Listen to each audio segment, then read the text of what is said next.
play basketball and then like that. So I was just thinking, I'm like, all right, let me just do a podcast. And most people that know me personally, I was like, I'm not even a talker really. Like I only talk when spoken to. So like, it's kind of ironic that I have a podcast, but so I started it. And then as soon as I started, the George Floyd thing and Breonna Taylor thing picked up. Then one of my most popular episodes when I talked about police brutality the month George Floyd died. And one of my friends got kicked off the episode because he started talking about some stuff that I didn't even know about that was true about the NCAACP and things like that. So that's how I know, people listening to your conversations and stuff that you be saying on some of these recordings. But the main reason I started a podcast was just because, I'm real big on mental health. And I went through a lot of mental health obstacles in the military, losing people in Afghanistan that I was close to and things like that. And I feel like I'm just amongst people in general, but especially among minorities, we need to have more situations and more platforms where we could talk amongst each other, have people from different backgrounds, different success levels to get reassurance in your own individual lives to know just because this person a millionaire and you work a 9 to 5 doesn't mean that y'all don't go through similar things. Everybody has those mental obstacles that they go through on a day-to-day basis just when you live in life. That was the main reason I started a podcast. Yeah, and I thank you so much for mentioning about mental health. You're an advocate for mental health, and so many things are happening today with our citizens. The suicide rate has gone up since COVID. You were hearing about people who you believe were like happy and successful or committing suicide. Um, what are your thoughts on getting people to like open up, forget the stigma that's attached to it and go seek help when you recognize you have these kind of issues? What would you say to someone out there who's struggling but is afraid to speak up because they are afraid of being laughed at or ridiculed? Well, the thing is, mental health, people scared to go to mental health. 9 times out of 10, it's not the person that's scared to go.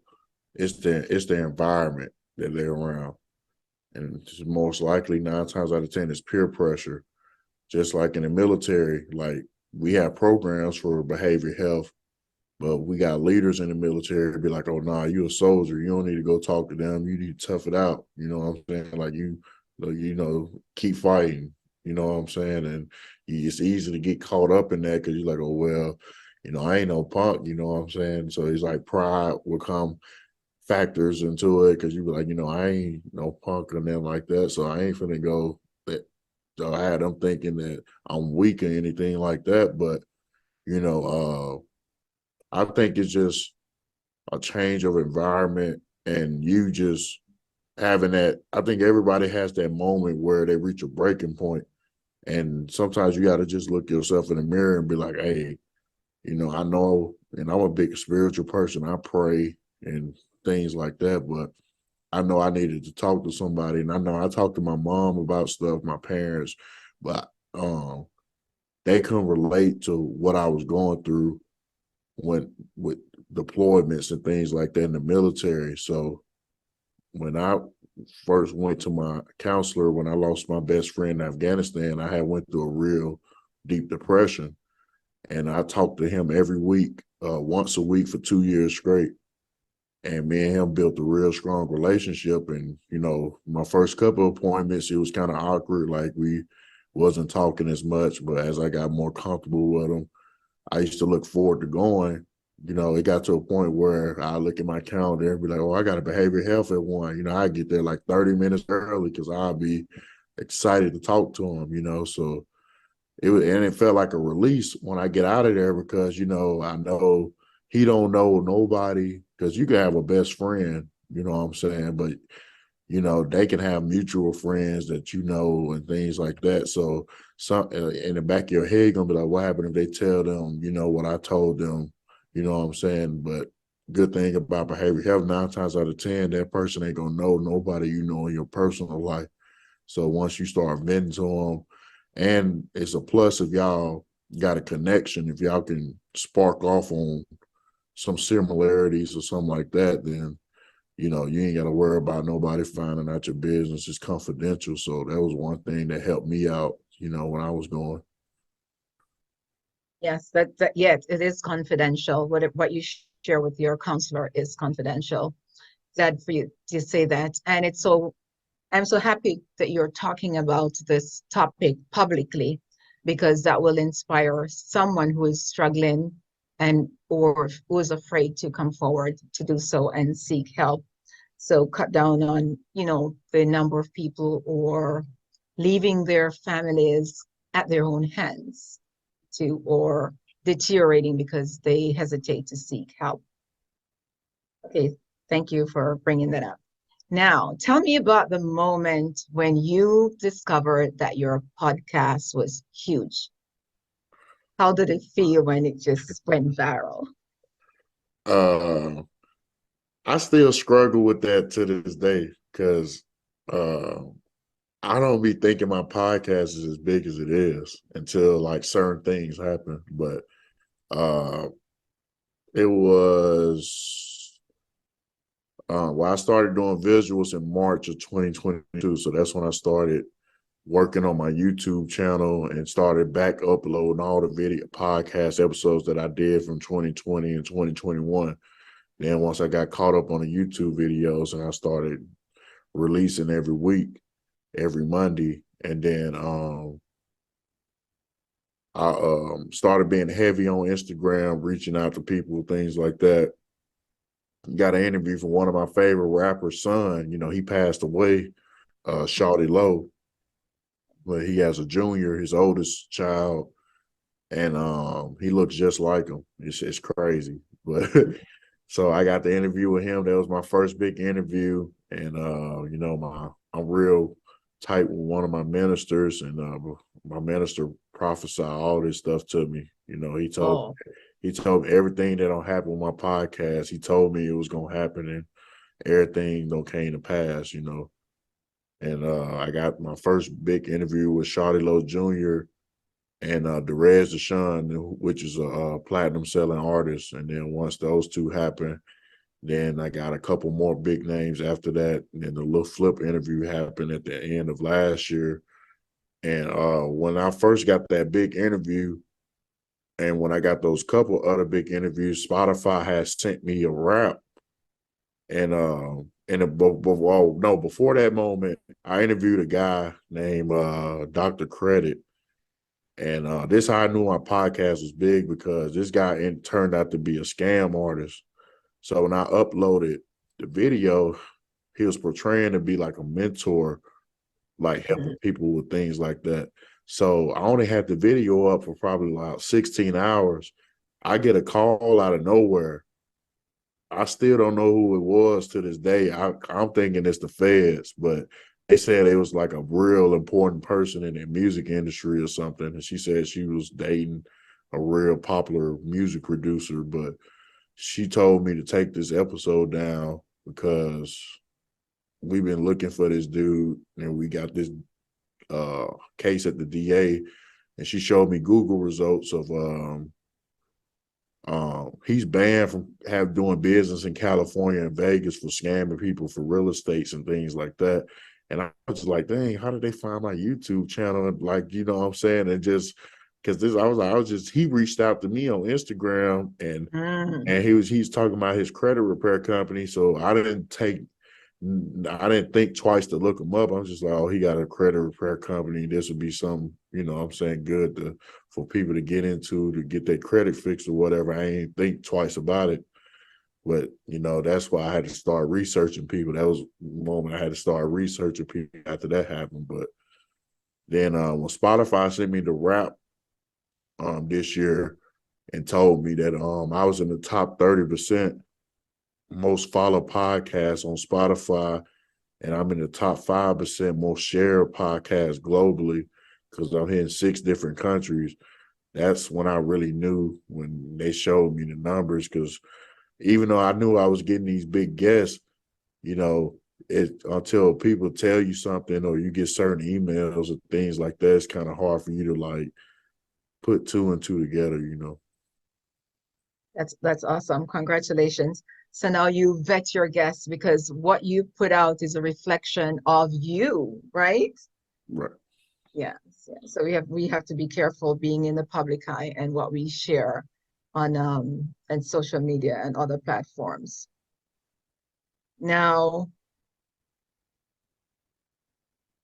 you attract some very big names while other podcasters struggle to even get, you know, little guests on their programs.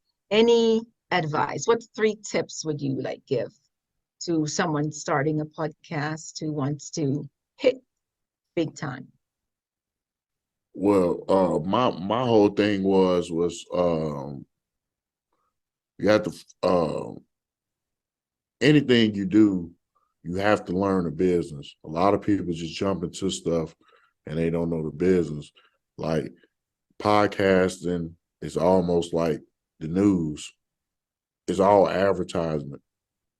So if you're out there and you just starting a podcast, or you still brainstorming, you still putting your show together, trying to see how you want to do it before you do your first episode or whatever, you got to have a marketing budget. With a marketing budget, I mean, uh, Facebook and Instagram has these things called boosts, but it's really ads where you can post your podcast logo. What I do, I post my podcast logo, and I wrote down all 50 states, even though I know all 50 states, but I had to write it down because I couldn't know them by heart when I was putting in the states on the thing. But uh put down all 50 states that I want this ad to target to. Then I had put down a couple major cities, a couple other countries that I've been to, and then I put a budget that I was comfortable with of spending daily. And then, that's where Instagram, Facebook, if you're really serious, once you start seeing progress, get your Google business profile, start building that up, start doing the Google ads. And that plays Google ads, plays a part with YouTube because they like hand in hand together. Right. Because once you get monetized on YouTube, you got this thing called adverse, and that's strictly Google, where you have to reach a certain payment threshold before you start receiving money for YouTube. And then you just have to focus on that. And my whole thing was I was focused on building my platform up because I know I had good content. So I was like, once I get my subscriber count and my analytics to a certain point, once I start reaching out to people, they will see what I got going on, and they will be more open to do it versus, me just having like 2 videos and 4 subscribers, and then me just trying to get somebody on it. Because a lot of stuff come about timing and positioning yourself. Because, you know, I can give somebody the contact to the Rez Sean right now, the platinum seller artist, but if you only got 1 video and 3 subscribers on your YouTube, you're not ready for it. So there's no purpose of me giving it to you. You know what I'm saying? Because you ain't put certain milestones in place for you to be ready for an interview like that.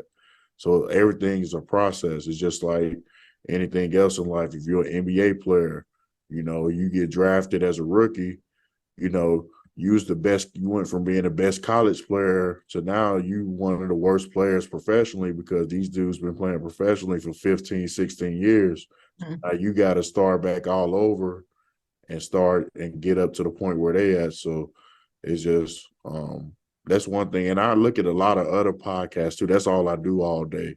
Like I look at Breakfast Club, $1 million worth of game, all these big podcasts out here. I'm athlete, and I look at stuff that they do, and that's one thing that they harp on is marketing. You have to have a marketing budget if you're gonna take a podcast thing serious. And then once I started seeing progress, then that's when I had got my LLC, uh, my EIN number, business checking account. Then I'm in the process of getting my name trademark right now. And then after that, you can do things like that. But the ads really help with you growing your subscriber count and knowing the algorithms of social media is too, knowing posting at certain times and things like that. I always try to post in the middle of the day or right when people get off work.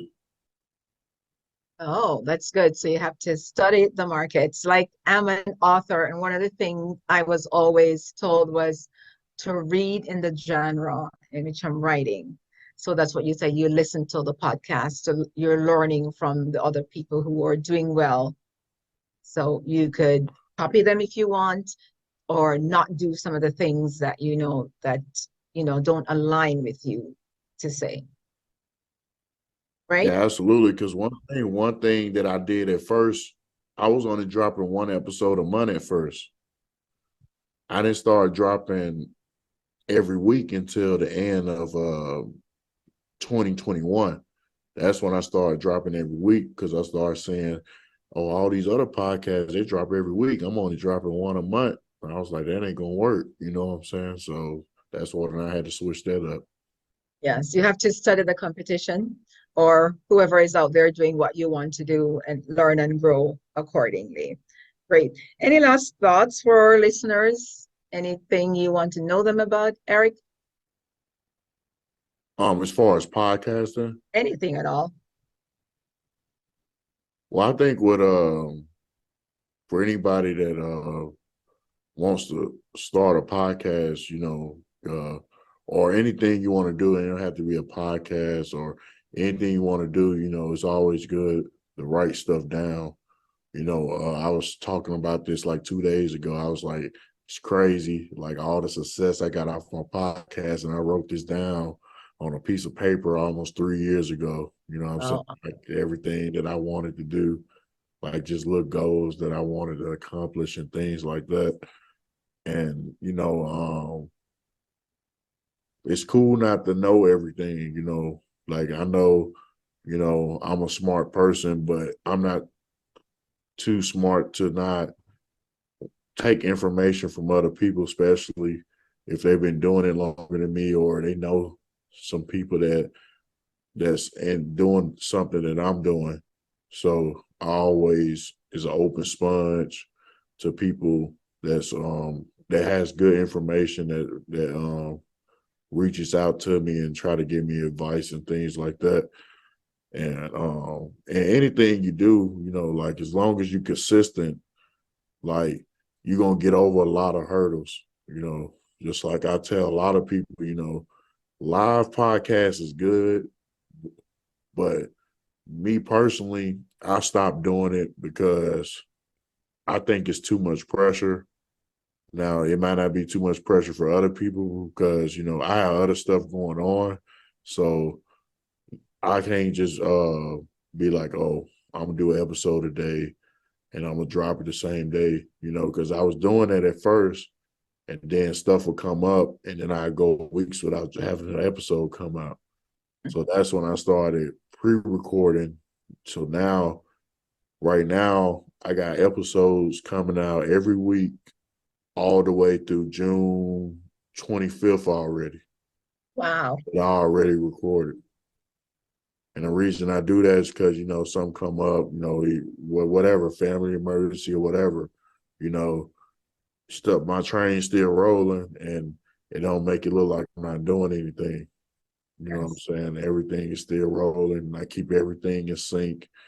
And um average and you anything you do now, whether it's podcasting, being an author, well, whatever it is, you got to have some type of marketing budget because everything is driven on social media now. So it takes more than just posting and saying, hey, go read my book or go, Absolutely. listen to my podcast. You have to have some type of money invested in podcasts or advertisement, whether That be through social media, or you going out passing flyers. That's advertisement. You paying for billboards, and billboards is not as expensive as I thought Mhm. they were. You know, it's something you can get on a billboard now for like $400 or $500 in some places.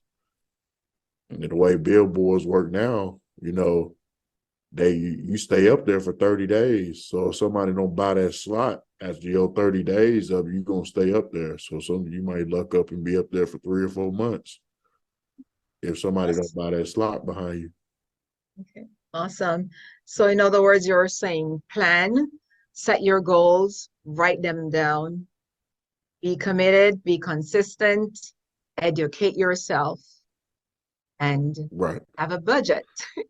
You have a budget, you have because you have to market yourself, market, because it's not going to work otherwise.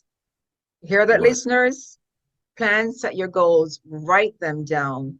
Very important to write them down. Make smart goals and write them down. So, where can our listeners find you? On social media. Yes, or anywhere. Oh yes. My Facebook is my business Facebook is the Eric J the Great podcast. My Twitter is Eric J the Great. It's ERICJTHE Great. And that's the same thing for my Instagram, Eric J the Great. Also in all my social medias, I have a link tree. If you click the link in my Instagram, um, I have a link to every platform that my podcast is on. I'm currently on 15 different platforms, so I like to spread it out just in case. I know certain people like to listen to certain things versus others. So, you know, I'm currently on YouTube. Spotify just started doing video podcasting. They just started doing it last year. So you can look at video podcasts on YouTube and Spotify now. And then, you Oh, know, I didn't know that. Yeah. yeah, Yeah, yeah, I'm glad to hear that. I didn't know that Spotify did video podcasts. yeah. Not sure I did. Whoever you do your distribution through, like I do my distribution through Anchor. So if Mhm. you go through Anchor, um, if you upload your episodes from your computer instead of your phone, you can do quick uploads of video and they'll show your video on Spotify. Because if you do it on your phone, it's just gonna do the audio version. So you have to do it from like a desktop or a laptop for them to see the video on Spotify. But I'm on Amazon Music, Google, Apple, you know, any possible podcast platform out there, Stitcher, Pocket Cast, Radio Public. I'm on all those platforms. And also, I'll drop every Monday at midnight. Every Monday at midnight. Right. I want to congratulate you on your success. I did see your link tree, and I was reading that long list of channels of broadcast your podcast, and I was like, wow, it's awesome. Congratulations again. And that's from commitment and consistency. It pays off. So, listeners, if you're within this hearing of my voice, commitment, consistency, if you're interested in doing a podcast, go listen to Eric the Great. He's one of the best, and you can learn a lot from him. Thank you so much, Eric, for being here, and congratulations again. And you have a great evening. Thank you. All right, you too. And everybody, one last thing I want to say, you know, because we caught up in the social media era, you know, uh, don't get caught up into, you know, looking at people on social media that's doing better than you and beat yourself down about it. You know, you know, we came up in an era where, you know, we had a period of our lives that didn't have social media, so we know how to operate with or without it. You know, some of the kids now, that's all they know is social media. They never had a chance to grow up without it. So that's all they know how to operate with in day-to-day life. So it's easy for you to be looking at all these people that's putting out all their successes, but they never posting any of their failures. So you need to just keep conscious of that and just know that, just because people keep posting the pictures of them smiling and stuff, not meaning they're not having no hiccups in life either. So, just stay positive and everybody trust the process and everybody have a run, everybody gonna have a run. Your run might not be this year, it might be 6 months from now, but everybody gonna have a run where, they start picking they get that big break and they start being successful. So don't beat yourself up about, not being where you want to be. Just stay positive and just keep grinding. As long as you be consistent in anything, you'll get where you want to be. That's amazing advice because we all have different journeys and we all walk our own road in different way. We all have different purposes. You cannot compare yourself with another person's success or failures. Yours is going to be yours, right? Your Right. purpose is your purpose. You can't compare it. And that is a great, great advice. And that's such an amazing message to end the show with this evening. Thank you so much, Eric. That was amazing. And I'm grateful that you added that.